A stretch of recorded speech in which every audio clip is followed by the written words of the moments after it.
दानों में इनके जो कुछ हो चुका है, लेकिन असल चीज़ है कौम को नुकसान पहुंचा रहे हैं, पाकिस्तान की बुनियादों को नुकसान पहुंचा रहे हैं, किसान मजदूर मेहनतकश के हकूक़ को पामाल किया जा रहा है और ये गोरख धंधा ज़्यादा देर नहीं चल सकेगा। केपी में आपकी गवर्नमेंट है, अली अमीन गंडापुर साहब ने ये कहा कि टैक्स फ्री हम बजट वहाँ लेके आएंगे, देखिए क्या ऐसा मुमकिन हो सकता है? मैं उससे पहले कोई कमेंट नहीं दे सकता। जब वो बजट देंगे आप पूरी कौम उसको खुद, आज तो इन्होंने ये जो गोरख धंधा है पूरी कौम के सामने रखा है ना, आप वेट कीजिए, इंशाल्लाह कुछ दिनों की बात है, सब चीज़ें खुल के सामने आ जाएंगी। इतना खुद मुख्तार है कि वो खाक को पैसे दे सकता है, कर्ज दे सकता है।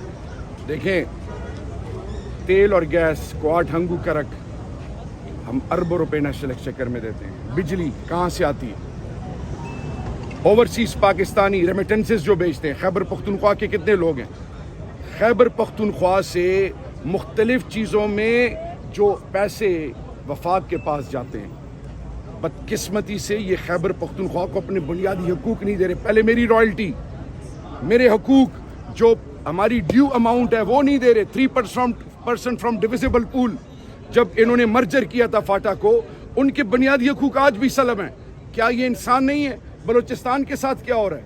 पंजाब के अंदर देहातों के साथ, south of Punjab, even Punjab के पैराफ्री में चले जाएं, उनके हकूक़ को सलब किया जा रहा है। इस्लामाबाद कैपिटल की टेरिटरी में, पैराफ्री में चले जाएं, गिलगित बल्तिस्तान, आज़ाद कश्मीर, ये किसी के बाप की मिरास नहीं है। ये मुल्क, ये पाकिस्तानी कौम का मुल्क है। पाकिस्तान के कौम के पैसे पाकिस्तान के लोगों का हक है। लेकिन ये जो गोरख धंधा है, जिनको कौम ने रिजेक्ट किया, जिनके पास इख्तियार ही नहीं है, उन्हें झूठी बोलना है, धोखा करना है।